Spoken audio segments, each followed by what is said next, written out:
बिहार में चुनाव से पहले यानी विधानसभा चुनाव से पहले ही बड़ा खेल हो सकता है।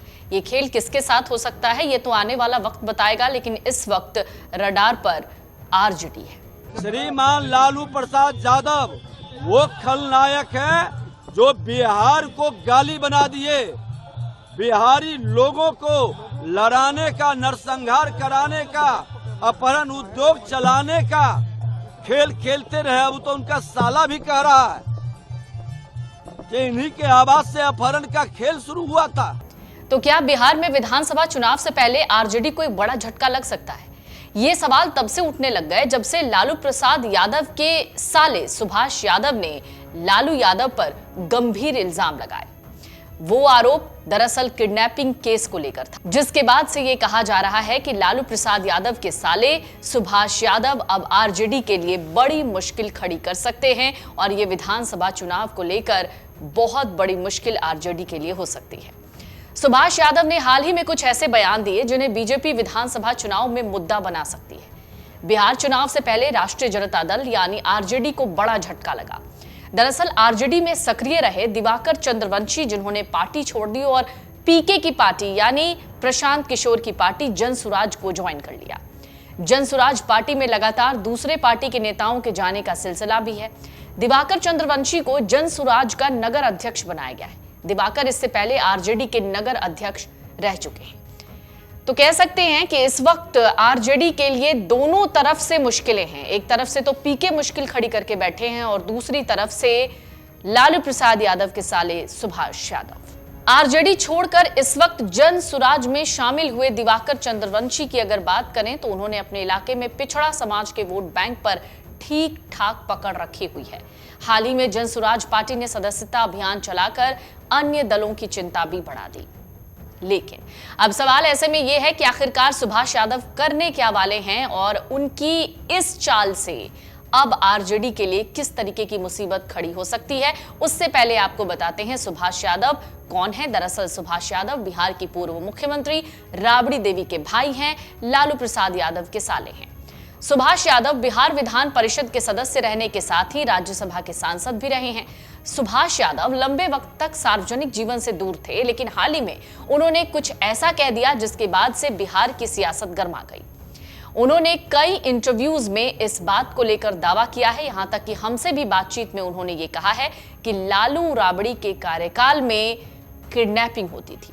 लालू राबड़ी की सरकारों के कार्यकाल में उन्होंने बहुत सारी बातें बताई हैं, जिसका जिक्र इस वक्त बिहार के सियासी गलियारों में हो रहा है। बिहार में अक्टूबर नवंबर में विधानसभा चुनाव हैं। सुभाष यादव ने बातचीत में कहा कि विपक्ष के नेता अपहरण के मामले में सौदेबाजी करने के लिए मुझ पर आरोप लगाते थे, लेकिन मुख्यमंत्री हाउस से ही फोन कॉल की जाती थी और मामले को निपटाया जाता था। सुभाष ने कहा अगर मैं अपहरण के मामलों में शामिल होता तो मुझे भी जेल में डाल दिया जाता, जैसे लालू जी को डाला गया। आरजेडी प्रमुख को चारा घोटाले के मामले में दोषी ठहराया गया था। वो लंबे वक्त तक जेल में रहे हैं। फिलहाल तो वो जमानत पर हैं। बिहार में 1990 से लेकर 2005 तक लालू प्रसाद यादव और राबड़ी देवी के नेतृत्व में आरजेडी ने सरकार चलाई। सुभाष यादव ने यह भी कहा कि आने वाले विधानसभा चुनाव में एनडीए की बिहार में भारी जीत होगी। उन्होंने दरअसल यह भी कहा है कि तेजस्वी यादव एक मौसमी नेता हैं।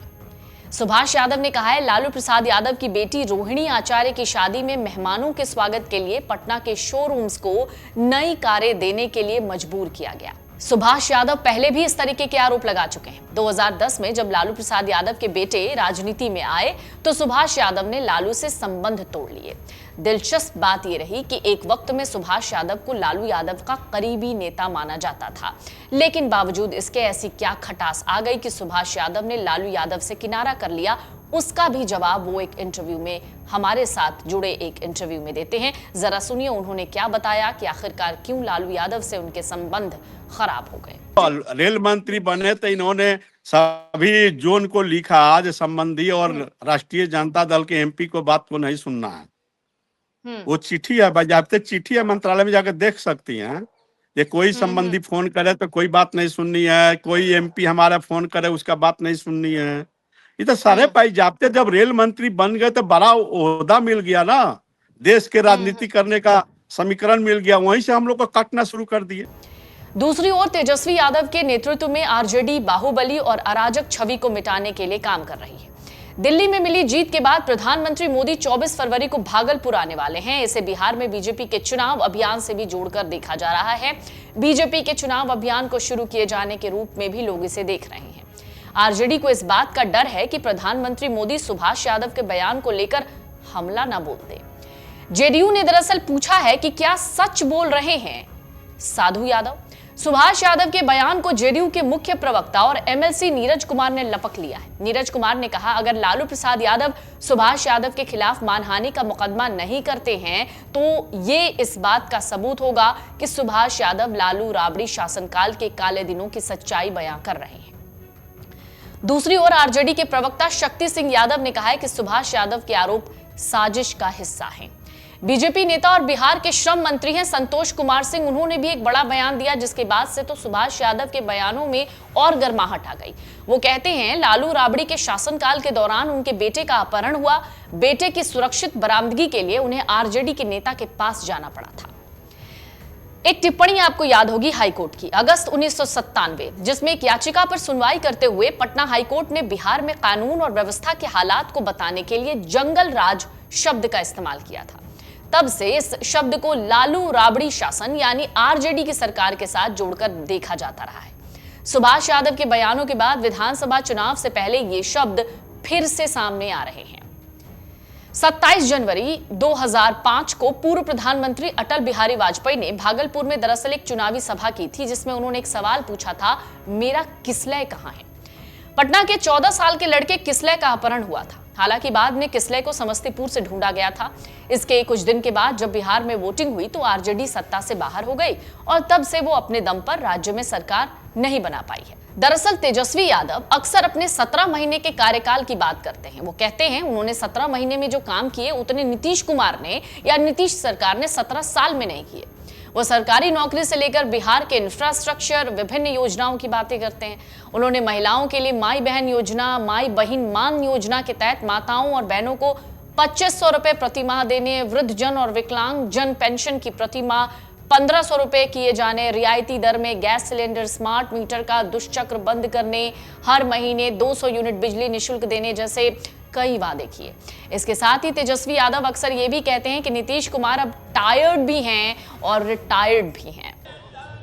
अपने पिता के नाम को छुपाना चाहते हैं, उनके नाम को भूलना चाहते हैं, अपनी विरासत पर शर्मिंदगी महसूस करते हैं, लेकिन पश्चाताप नहीं करेंगे।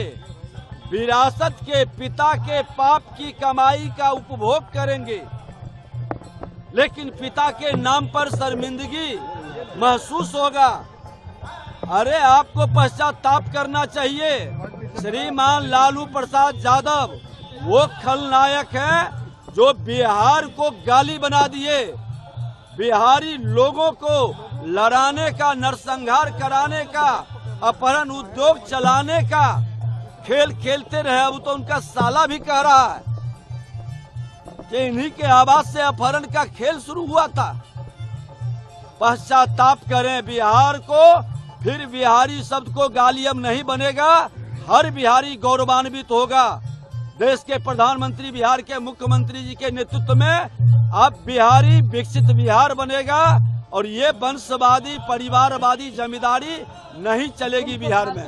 इसके साथ ही खुद को वो युवा जोश वाला नेता बताते हैं और कहते हैं कि वो इस पूरे कवायद को बनाने की कोशिश में लगे हैं। वो पूरे बिहार का दौरा कर रहे हैं, कार्यकर्ताओं से डायरेक्ट कनेक्ट हो रहे हैं। इसके साथ ही कई स्तरों पर पार्टी में युवाओं को प्रमोट भी कर रहे हैं। ये दावा उन्हीं का है। उन्होंने युवा नेताओं की एक टीम बनाई है जिसमें उनके करीबी और राज्यसभा सांसद संजय यादव के साथ नीतीश कुमार के साथ काम कर चुके शाश्वत गौतम जैसे पढ़े लिखे युवा शामिल हैं।